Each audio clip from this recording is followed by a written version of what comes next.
Just a sec.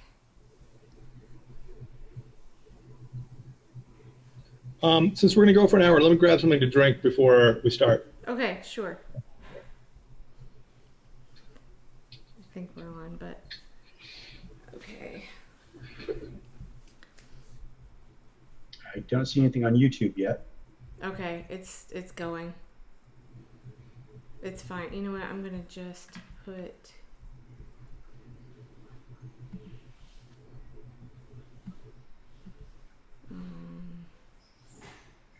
That's weird. Okay. There's your cue. Okay. Yep, I we think are we're live. on. Okay. All right. So we are here with Sander Hicks in just a moment. We're having a Facebook Live issue, so give us just a moment. We're just going to share Periscope to the Facebook pages. You got to CWAC and CFAR? Okay, cool. Okay.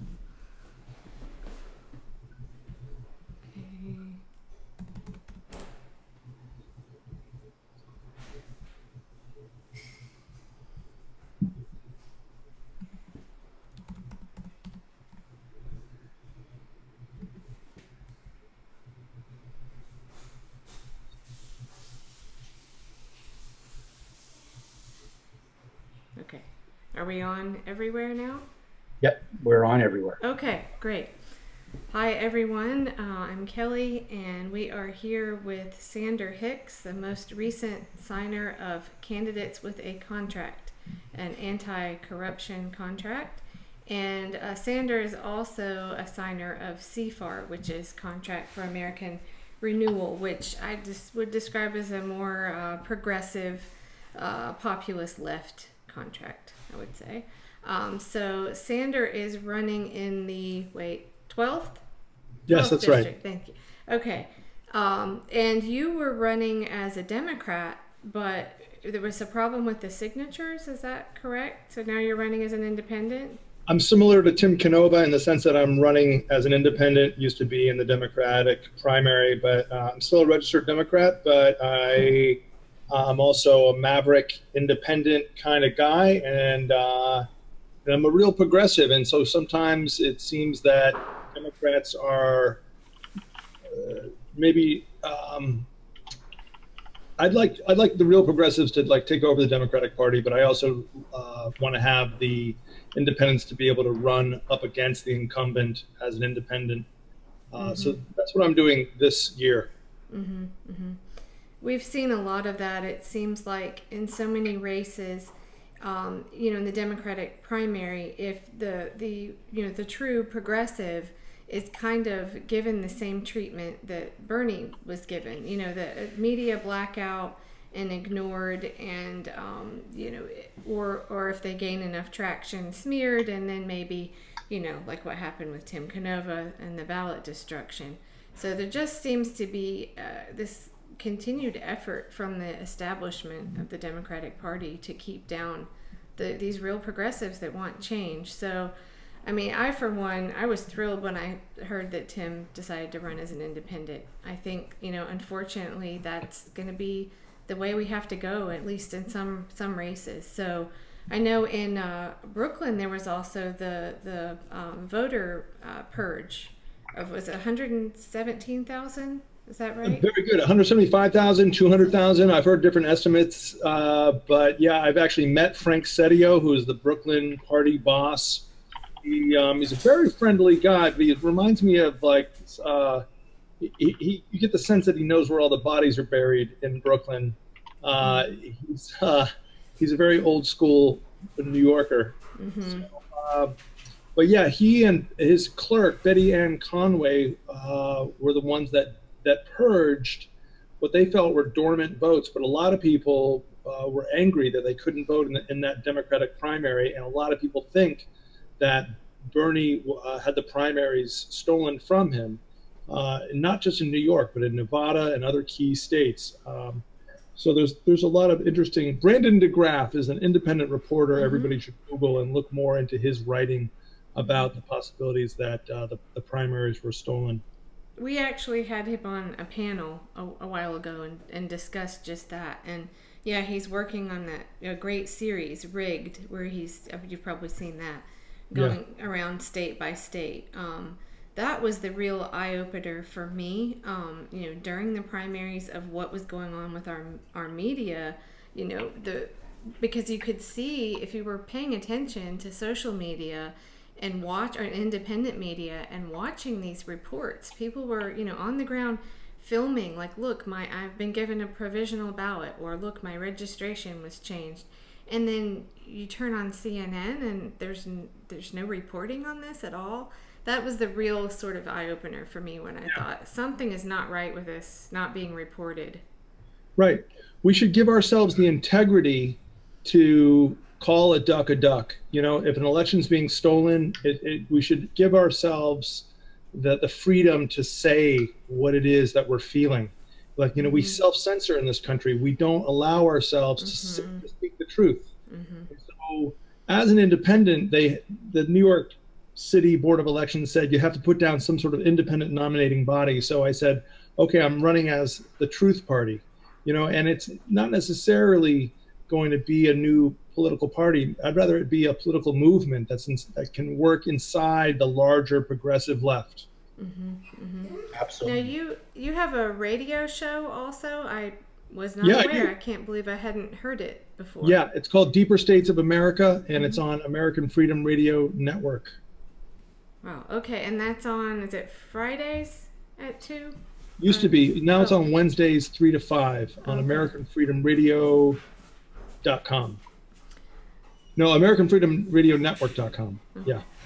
Well, there's a big story at the news today. I imagine that might be a topic on your show about Reality Winner being sentenced today. I don't know if you've covered that at all, but yeah, for revealing something, we don't know exactly what. So you're running as an independent, and so you are up against, I'll let you fill in the blanks here. Her name's Representative Carolyn Maloney. She is a centrist Democrat. She is a close friend of Hillary Clinton's. She voted for the Iraq War. She's extremely right-wing on Israel. She wants to make it a crime to be critical of Israel, or a crime to call for BDS. So she's really drifted far from from any claim to progressive politics. And she's just not really all that sharp anymore. And, she's kind of going through the motions, She's been there for 26 years. She's extremely wealthy. She's, I think, grown alienated from the basic people of New York City. And also the winds of change are out there. So there was this young, rich Democrat who wasn't really qualified, but he got 42% in the primary. So and he didn't run a really great campaign, and I beat him in a debate with the progressives. But this guy almost beat her, even though he wasn't a really great candidate. So it kind of shows that the people are growing tired of Representative Maloney, in the way that they got tired of Representative Joe Crowley in our neighboring district right next door in District 14. My acquaintance Alexandria Ocasio-Cortez beat him in a huge upset by working harder and knocking on doors and meeting people and giving people a real alternative, a real left alternative, a real democratic socialist alternative, and that was really refreshing that the people responded overwhelmingly with, and gave her a 58% victory. So that's great. Now, do you feel like, oh, sorry, Brian, go ahead. No, I was just saying that it's been great to see these candidates like Ocasio-Cortez really, push against the establishment. It's been great to see. Yeah. Do you feel like a lot of the election integrity issues have been resolved, as far as people being able to vote that want to vote? What is your sense of that, or what's the latest? No, we need election overhaul nationwide. We need to have open source software, not proprietary software. I just saw Tim Canova on the Young Turks on the Rebel Headquarters show with Cenk Uygur, and he said that one of his problems when the clerk of his election burned the ballots, and all of his polls said he was going to beat Debbie Wasserman Schultz, and then they're like, no, and then he was in the middle of suing to get access to those ballots, and then they were all purged or burnt or buried or something, but they were destroyed, shredded maybe. And another part of the problem was that the software, he was not able to have access to the software, to the code, to to be able to review it, to see if there's any backdoors or loopholes or you remember in like I think it was the election with Blackstone was like in Ohio, and he was the head of the Ohio election board. He was also like the major Republican guy, and he said he promised to deliver Ohio to Bush. This was Bush's reelection, that shows that we need a serious review of any election improprieties. We need international mediators, right? That's what we really need in this country. We can't be so prideful and isolated that we don't invite the international community to help us. That's what we would do if there was like some sort of developing country that needed some help with the integrity of its elections. So I've seen it too many times, in year 2000 in Florida, 2008 in Ohio. So no, these are major problems. My friend Mark Crispin Miller is an NYU professor, and he's written about election integrity a lot. Yeah, I actually signed a petition at one point. It was, something to the UN, come and investigate the U.S. elections. They do that for other countries, as you said, and it was such a fiasco. The Democratic primary was such a fiasco, and we know there are ongoing problems. There's some great people working in election integrity to try. John Brakey helped Tim Canova a lot with his case and what was going on there. But it's really going to take, I think, all these people working together to, because one singular candidate runs into a problem like that, they're on their own to really fight it and battle that. So that's something we're hoping to actually add, sort of an addendum to the CWAC contract in the near future. I hope is an election integrity kind of pledge where if a candidate who signed on runs into what Tim Canova did, they would have activists not spread out, but all working together, and they say, hey, and there are even some attorneys that are working, I guess, pro bono to help. So, knowing that that's there, I think, and we all have to have the same black leather jackets with this embroidered logo on the back, that'd be so awesome. Right. Right, exactly. Yeah, the Warriors. Well, otherwise, I mean, there's always the risk, I think, the candidate doesn't want to be called a sore loser, or, they're afraid they don't know where to start. So, conspiracy theorist. Right, exactly. Yes. So I thought that was interesting what you said about, the sort of self-policing that we do. We've talked about that a lot. On a sort of Saturday night open forum stream that we do. But, I think there are issues that like that. You don't want to question things. I heard you on, maybe it was on Redacted tonight, and you were talking about, JFK and Martin Luther King. And if we sort of don't allow ourselves to ask those questions because it's taboo. But I'll tell you something that's really hopeful. The New York Book Review, the New York Review of Books, recently had this review of the books by Clapper and Comey and Michael Hayden, and they kept on referring to the deep state. And this you can almost see the guy changing his mind over the course of the review itself, because he kept on saying the deep state, people think it exists, even Trump has made reference to it. Does it really exist? he said, no, I don't believe the deep state exists. You know, he's this classic New York intellectual who's got like this kind of, you know, box around his consciousness. And even though this is a mainstream term, people are talking about government corruption in this new way, you know, that like there is a level of secrecy and a lack of transparency. And so people are using this term deep state. So this writer, it's an amazing review because he said like, and he's talking about all these deep state operatives, you know, like Michael Hayden.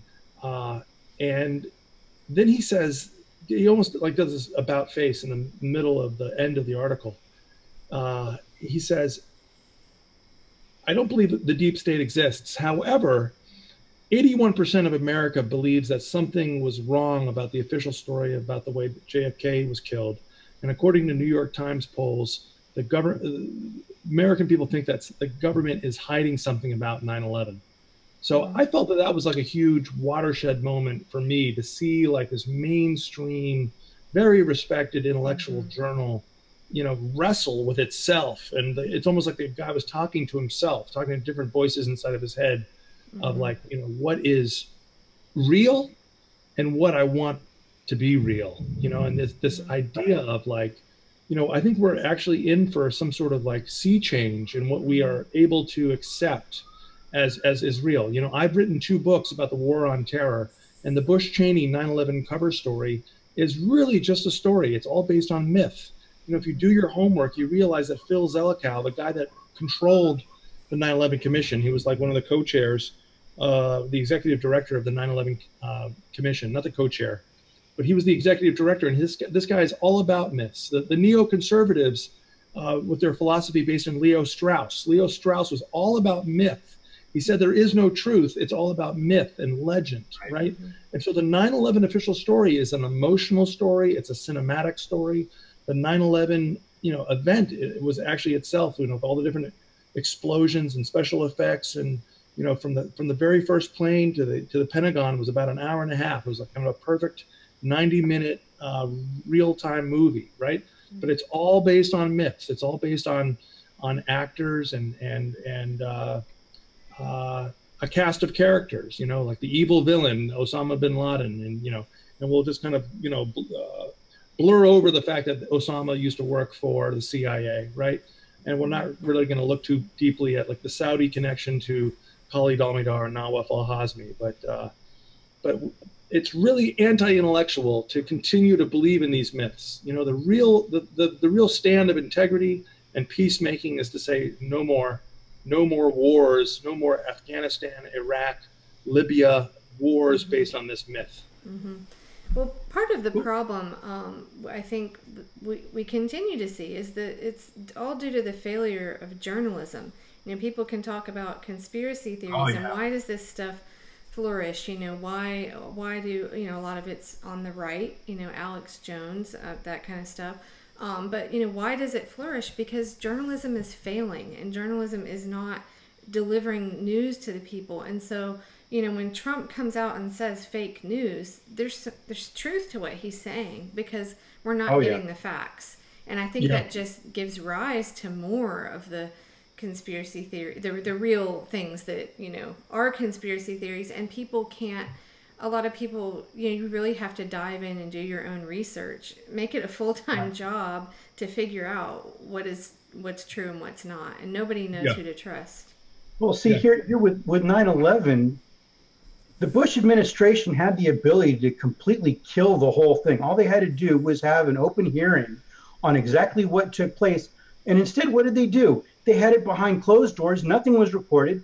Well, of course you're going to have conspiracy theories fly after that. I mean, what the hell were they thinking? Yeah. They gave rise to it just simply by being completely and totally closed off. Right. And they fought the creation of the 9/11 Commission. You know, it's almost like they were classic. You know. But I really do think that there's an uninvestigated level of crime here that they were covering up. You know, that the fact that the buildings exploded the way that they did, the way that Building 7 exploded, without being hit by a plane. And so my message is one of hope, though, because I'm friends with the Lawyers Committee for 9/11 Inquiry, and they filed this new legislation just this past year in April in federal court with the U.S. Southern District, and we're actually trying to get U.S. Attorney Jeffrey Berman to respond. And so on Monday, the 10th of September, they're going to be filing a mandamus action to kind of escalate things. And their scientific evidence says that the way the buildings blew up it begs explanation. Well, one of the things I think more Americans are waking up to now is the truth about U.S. foreign policy. I'm guilty of this myself. Years ago I didn't pay a whole lot of attention, and it's as I kind of moved from supporting Bernie to knowing I was going to go back to Green Party this last time. I started paying more attention to the difference there between what Jill Stein was saying and Bernie's positions when it came to foreign policy. But I think we just have a tendency, most Americans, and I think it's by design.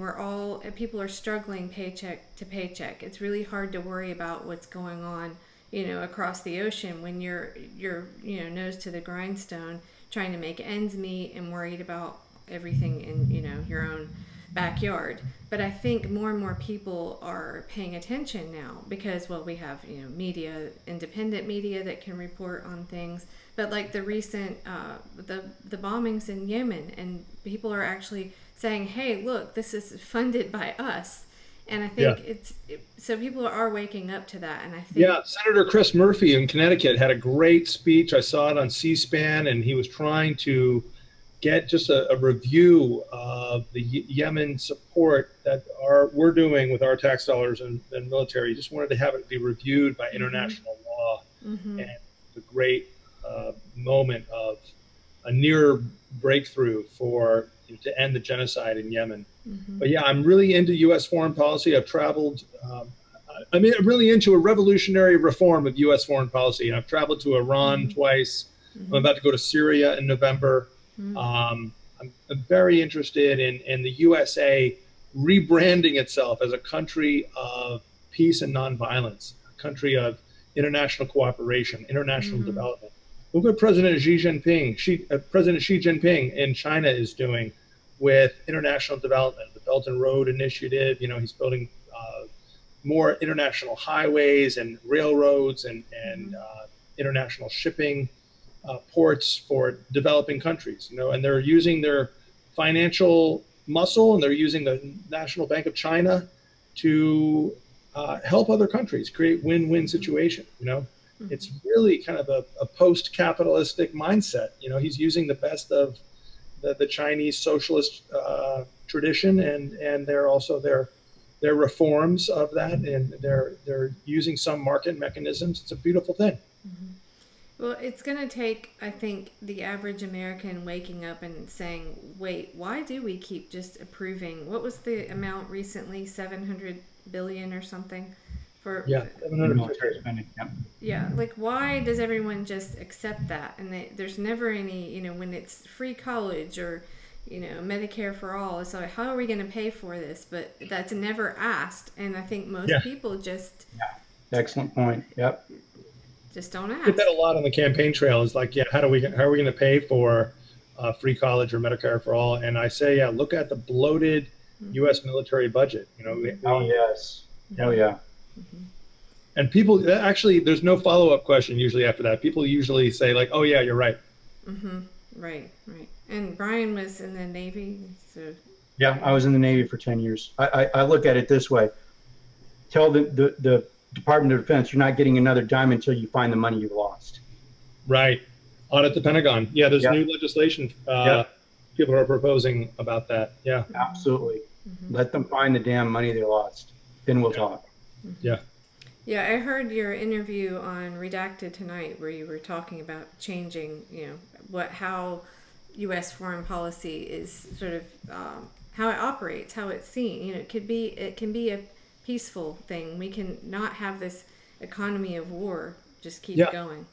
We need diplomatic relations with the Islamic Republic of Iran. We have not had diplomatic relations with them since 1979, and that's really a first step towards war. So when Trump dips his toes in rattling the saber at Iran, it seems kind of like, dangerously close to starting another major war. Hiring John Bolton as your national security advisor, that guy's a total swamp creature. That guy was covering up the narcotics components of Iran-Contra on behalf of Ed Meese, and John Bolton is now flirting with a terrorist group called the MEK that Hillary Clinton actually took off the terrorist watch list. And these are creepy bunch of former terrorists that are hated in Iran because they backed Iraq in the Iraq-Iran war in the 80s. And completely, and they're being funded by some shadowy millionaires and probably pro-Israel people because Israel is keen to overthrow the Islamic Republic of Iran because they've stood up to the genocide in Palestine. Right. Yeah. Wow. So what other I guess policy positions would you say are make you different? Probably everything from Carolyn Maloney, but is there any other stuff you'd like to? Here's actually another thing that's unique about me and why I'm running as an independent is that I'm actually an award-winning entrepreneur. I'm not Bill Gates. I haven't made zillions of dollars, but I've run 3 corporations that have always given back and have tried to do things differently and tried to, we had a union fair trade coffee house in my previous business lives. I ran an independent publishing company that took on the Bush family and published the truth about Bush. And now I'm running this craft carpentry business, and we're trying to eventually taking steps towards creating kind of more of a worker cooperative. It's had a couple of different iterations as a corporation, and it's beautiful. We make a lot of loft beds for New York City people who are trying to survive in this city where there's, rents go up, train fares go up, and space gets smaller and apartments get smaller and people need more space. So we create space, giving them loft beds or cabinetry or cubby staircases going up to a whole new level. And that's been a lot of fun. And I've also been wanting to do something else. So I've been running that company and also running for office this year. So it's been quite a year. Wow. And Awesome. But the bigger political lesson, economic lesson here is that why is it so hard to create an innovative, productive enterprise that is going to give back to people, give back to society? We have more and more trends towards organic, fair trade, sustainable. Even in the business world, there's the triple bottom line: people, planet, and profit, not just profit, right? So the old school capitalist model of the monopoly man with the top hat, that's pretty passe. Nobody wants to be that guy anymore. Even mainstream capitalist people want to be more compassionate and hip and think about giving back in some way, and I'm obviously not a mainstream capitalist guy. I'm actually a member of the DSA, like Alexandria is, but I'm also a maverick and a free thinker. And if it wasn't the Democratic Socialists, I wouldn't have anything to do with them. So I'll say this: what Carolyn Maloney has never done is she's always been an administrator and a bureaucrat and a politician, has never had the experience of creating jobs. So I think I could appeal to people across the aisle, people that say, oh, I would never vote for a progressive. I say, well, hold on a second. I'm an award-winning entrepreneur. I've got ideas about how to reform the national banking system. We need a new national bank for entrepreneurs that are in the public interest. That would create full employment. It would create jobs that people actually love to do. It would really fire up the entire economy. It would reverse the trend to export all the manufacturing jobs. We would be creating new forms of all kinds of productive enterprises, manufacturing, white collar labor, blue collar labor. There's no reason that we need to export manufacturing jobs, NAFTA, CAFTA, yada, yada, yada. So the TPP, which, so that's the main thing.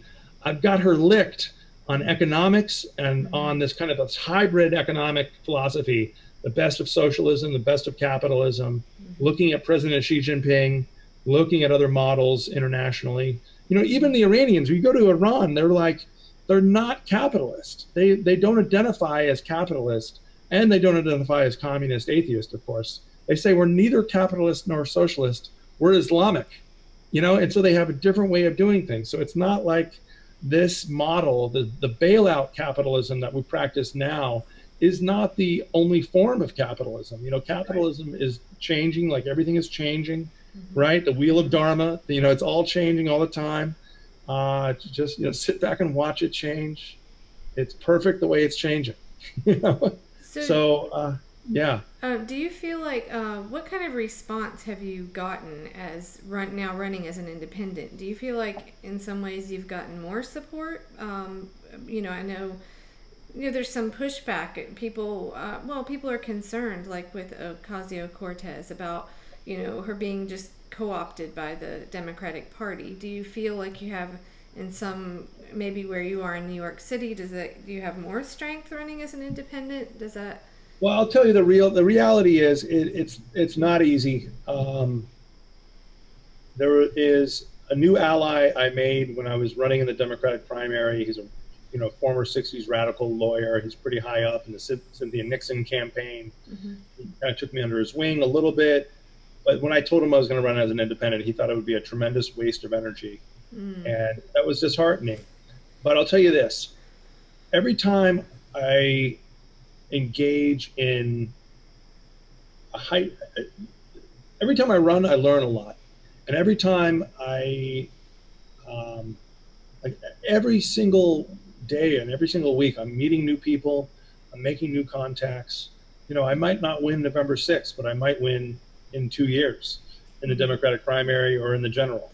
Right. You know, and you know, Maloney might retire. When this Democrat I know, Arthur Schwartz, when he learned that Patel won 42% in the primary, and that's the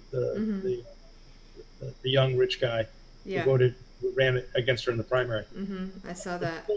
Yeah, when he learned that Patel got 42%, Arthur said, "Wow, Maloney should retire at this point. You know, and maybe she will retire in 2 or 4 years, and that's okay. You know, I'm a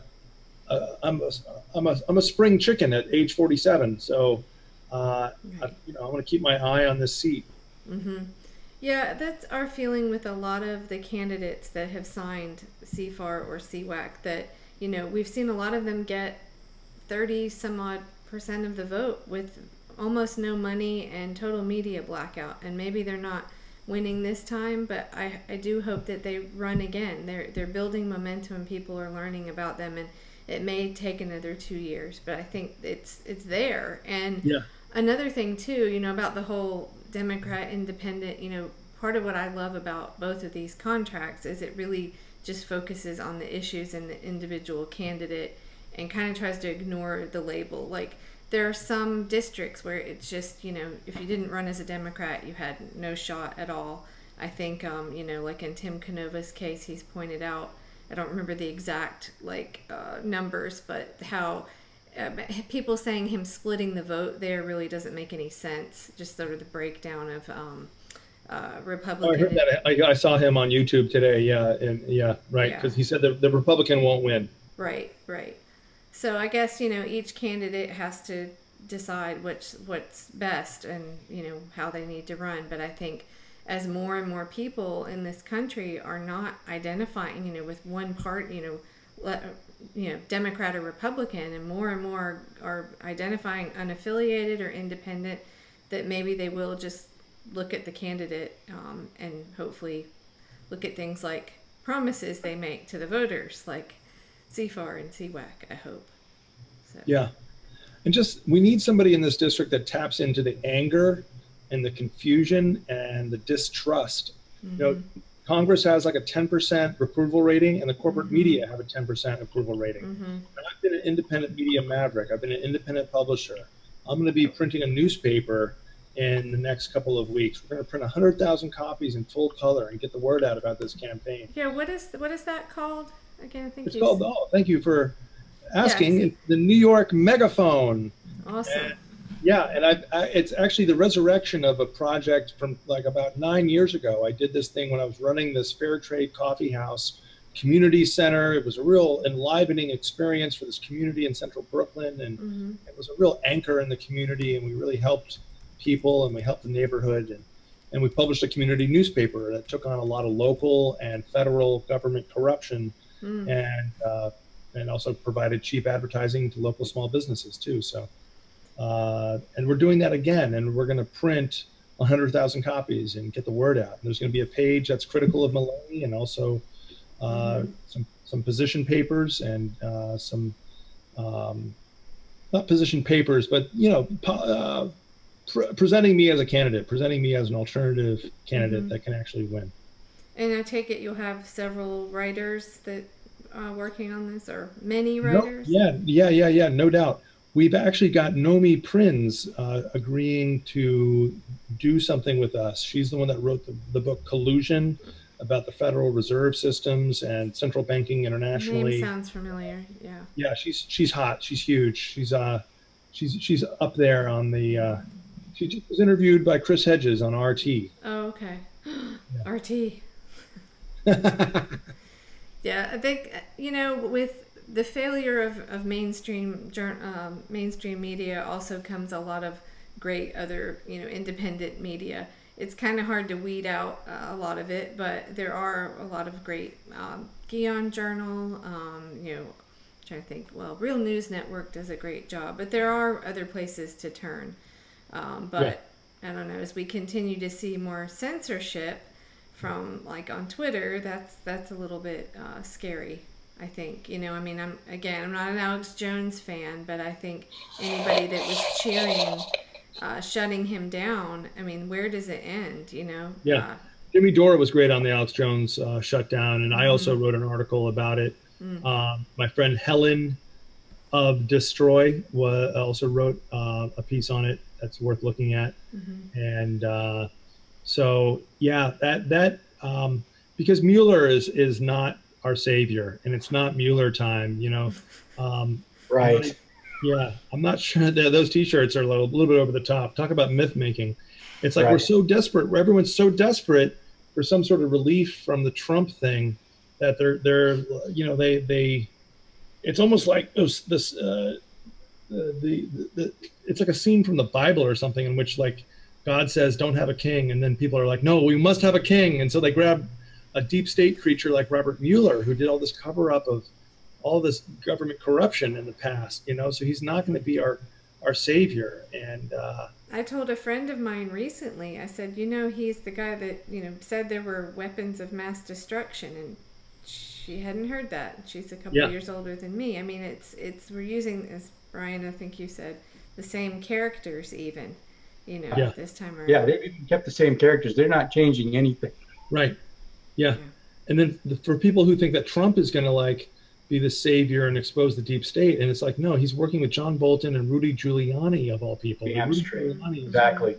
Clearly up to his eyeballs in some sort of exculpation of evidence for doing all that wreckage on 9/11 so swiftly, as if he knew there was something to hide, And I've met Giuliani. I confronted Giuliani in Colorado about this very same issue, and I was put in handcuffs by the Colorado police, and I was working as a journalist for the New York Megaphone, and I identified myself. I even looked like a journalist. I was wearing a nice beige raincoat, What a funny situation, Is that your only arrest? No. Oh. The Colorado ACLU said, you know what, you could actually probably get some money for the way they handled that and the way they trashed your constitutional Bill of Rights. And I said, don't worry about it. I just want to talk to the cops. So I wrote the cops a letter and I said, you guys get Bill of Rights training? Do you guys know what the Bill of Rights is? You realize that, so I was Mr. Nice Guy that day. Well, back to the Trump thing for a moment. I think one of the best discussions I heard was between Thomas Frank and Robert Scheer. It's on YouTube. It's about 45 minutes long, and they were just sitting in some conference room in Philly, DNC week, and basically just talking about how the neoliberalism, the Clinton, everything that happened in the Clinton years, that's what gave rise to Trump. And I think it's really hard to listen to all the Russia stuff when that is not the reason that Hillary lost. It's just I don't understand why it's so hard for people to get what Thomas Frank has said, that it is, it was an anti-establishment vote. It was a populism rising, And, you know. Yeah. In the last presidential election, 75% of the voters were voting because they were voting against the other candidate. Right. They weren't voting for Hillary Right. or for Trump, but it was that Hillary is such an she generates such antipathy that she created a groundswell for Trump, and Trump did the exact same thing happened on the other side. People were like, well, a lot of liberals and a lot of progressives said, well, I know Hillary's not great, but we can't have this fascist, psychotic guy in the White House. We don't know what'll happen. He'll have his finger on the button.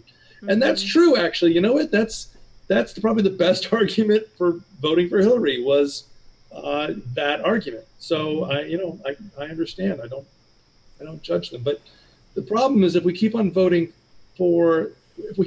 out of ire and negativity, then we're never going to become a country of vision and principles and that good old, the JFK kind of like, ask not what your country can do for you, but what you can do for your country. That kind of like that wistful idealism, that kind of like, the Henry David Thoreau, Walt Whitman, American vision, of like, why are we here? Why are we America? What makes the United States of America unique? A country of emancipation, a country of multiculturalism, and stronger together when we invite in the immigrants. And I'm not a Hillary person, but that logo, that motto, "Stronger Together," was pretty great because it's positive. It's not like we hate Trump because of his immigration policies. It's more like, no, it's a positive logo. It's a positive motto if we say we're stronger together, because that's really the essence of American history and the different waves of immigration. My people were Polish American immigrants. My people came in this kind of second wave of when the Southern Europeans and the Eastern Europeans came. Yeah. Yeah, mine too. Scotland mainly, I think. But actually, the Own Together, Stronger Together. I think the Peter Douche on Twitter. Do you know who he is? He does all these parody like hashtags. He's really funny. He had that hashtag Owned Together, but it's he went by Pat the Burner on Twitter during the primaries, and then Twitter shut him down. But anyway, if you haven't seen that, you should check it out. He has a book coming out soon, but his name's Pat Coate, and it's at Silly Rabbit. Is that right? Yeah, at Silly Rabbit. Yeah, we had him join one time to talk to us, but he just comes up with the greatest parodies, on the Democratic establishment. It's hilarious. He's got like, hashtag top ramen for college. For healthcare is GoFundMe for all, things like that.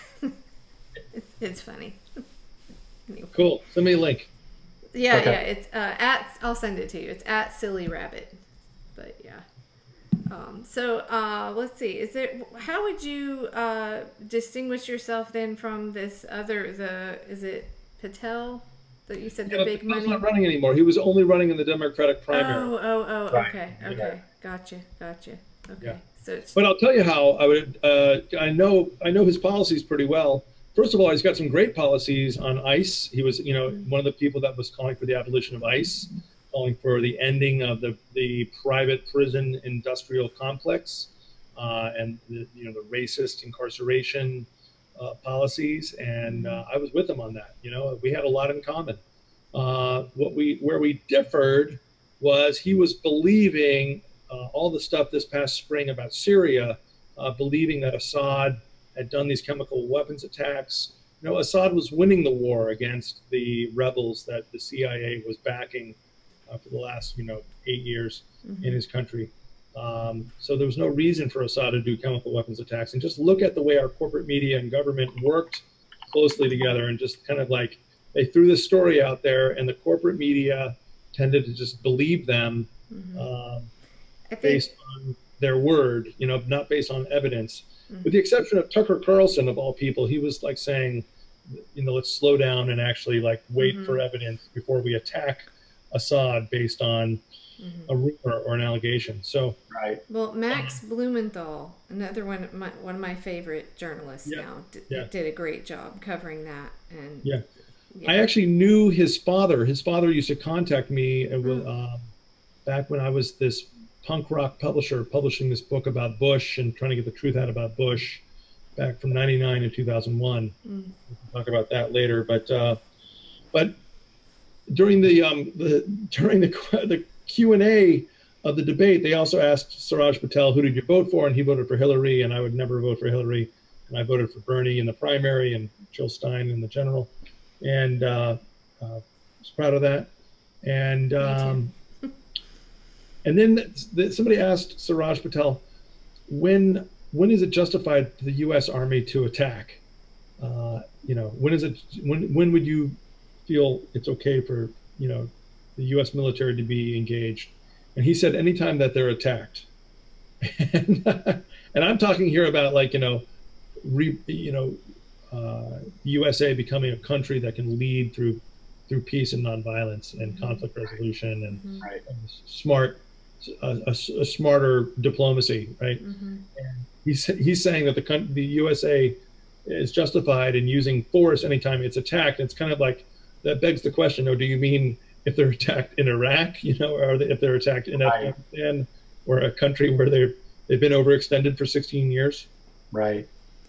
Well, here you've been over there. What's your feeling from talking to the people there?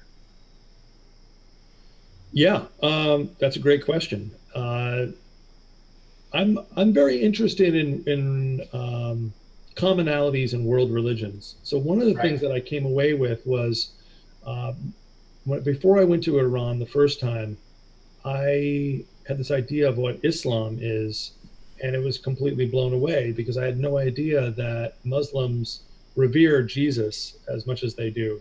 Jesus is actually revered as one of the highest of the prophets, right up there with Moses. You don't get this in American culture. You don't,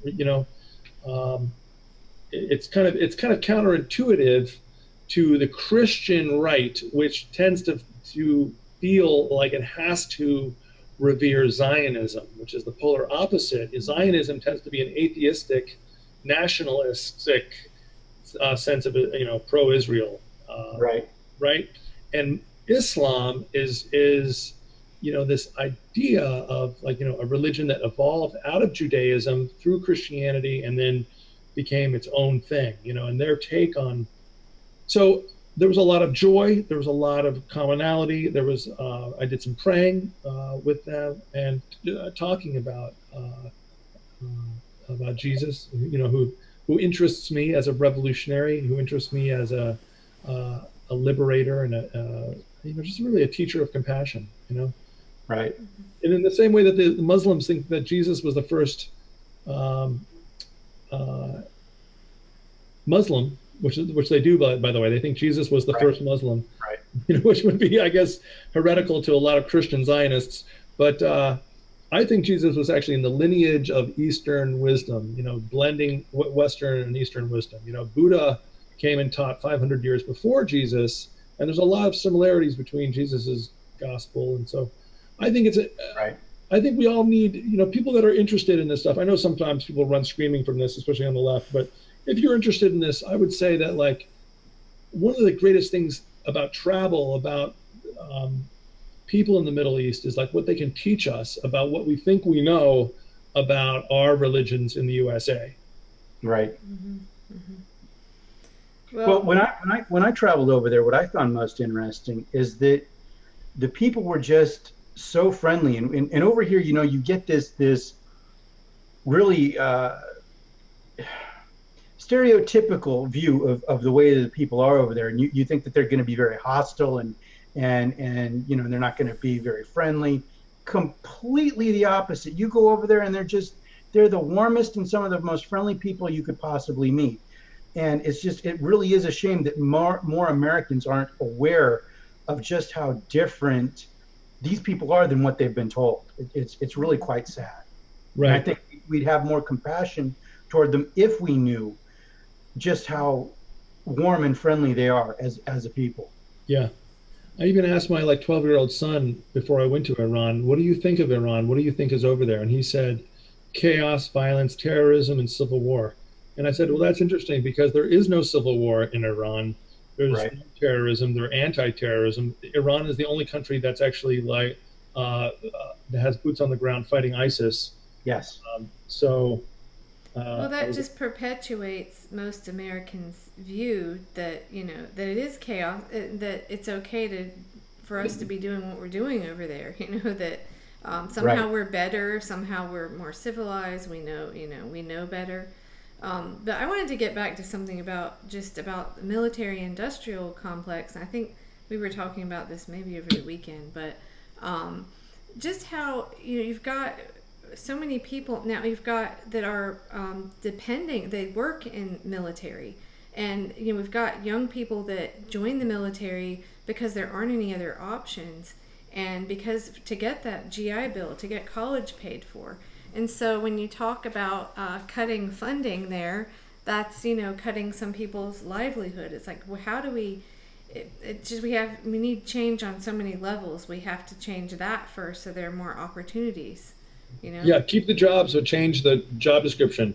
Maybe we can have the U.S. military at home be dedicated to infrastructure building, Right, yeah. to fighting climate change, Mm-hmm. to finding and implementing, new ways to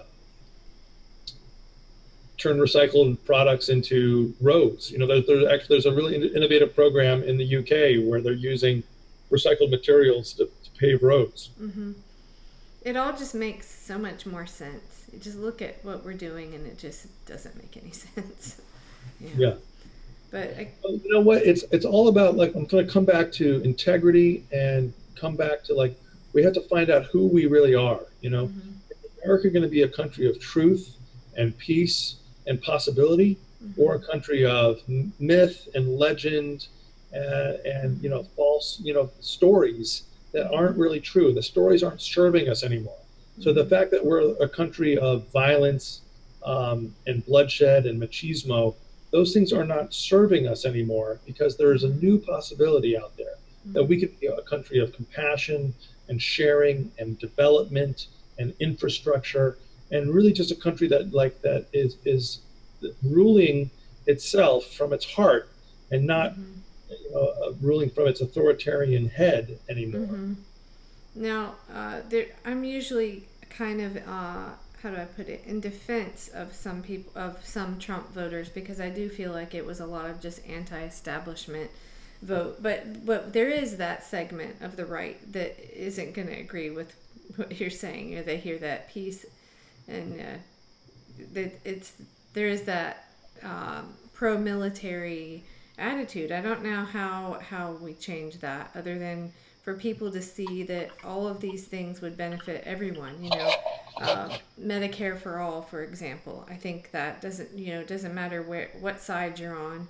Everyone's seeing their premiums go up, but it's like, where do you find those common things that we can all agree on?